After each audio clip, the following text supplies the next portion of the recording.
राज्य सरकारच्या हिंदी सक्तीविरोधात मनसे चांगलेच आक्रमक झाले असून महाराष्ट्र सरकारला जागा करण्यासाठी धुळ्यात मनसेने गोंधळ आंदोलन केलं आहे। हिंदी सक्तीमुळेच मराठी भाषेचं नुकसान होणार असल्याचा आरोप मनसेने केला आहे। सरकारने हिंदी सक्ती मागे घेण्याचा जी.आर. काढला नाही तर मनसे महाराष्ट्रभरात तीव्र स्वरूपाचे आंदोलन छेडेल असा इशारा मनसेने महाराष्ट्र सरकारला दिला आहे। एप्रिल महिन्यापासून महाराष्ट्र शिक्षण विभागाचा गोंधळ सुरू आहे। इयत्ता पहिलीपासून 3 भाषा शिकवायच्या आणि त्यात हिंदी सक्ती करायची असा निर्णय महाराष्ट्र सरकारने घेतला होता। मात्र मनसे आणि जनतेच्या विरोधामुळे सरकारने यात पळवाट काढून हिंदीची सक्ती नसेल तर हिंदी कुणाला शिकायची असेल तर अभ्यासक्रम उपलब्ध करून दिला जाईल अशी पळवाट काढली।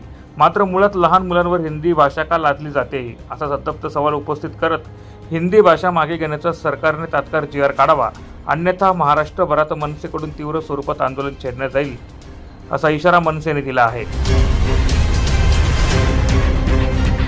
महाराष्ट्र सरकारने हिंदी सक्तीचा एक जी.आर. काढला की त्याच्यामध्ये सगळ्यांना लहान पोरांना पहिली ते चौथीच्या पोरांना कंपल्सरी हिंदी शिकवण्यात येणार आहे आणि 20 पोरं असतील तर त्यांना त्यांची भाषा मुळात त्रिसूत्री कार्यक्रमाप्रमाणे सरकारच्या धोरणाप्रमाणे कुठेच कोणत्याही राज्याने त्रिभाषा स्वीकारली नसून त्यांना 2च भाषा शिकवण्यात येणार आहे। तरी महाराष्ट्र सरकार हिंदीचा लादण्याचा काय एवढा लहान पोरांवर लादत आहे। म्हणून आज महाराष्ट्र नवनिर्माण विद्यार्थी सेनेतर्फे आम्ही गोंधळ घातलेला असून खंडेरावाला आम्ही विनंती केली की हे निकृष्ट सरकारला जाग येऊ द्या, या शंट सरकारला जाग येऊ द्या, अन्यथा महाराष्ट्र नवनिर्माण विद्यार्थी सेनेचं यांनी गव्हर्नमेंटने जी.आर.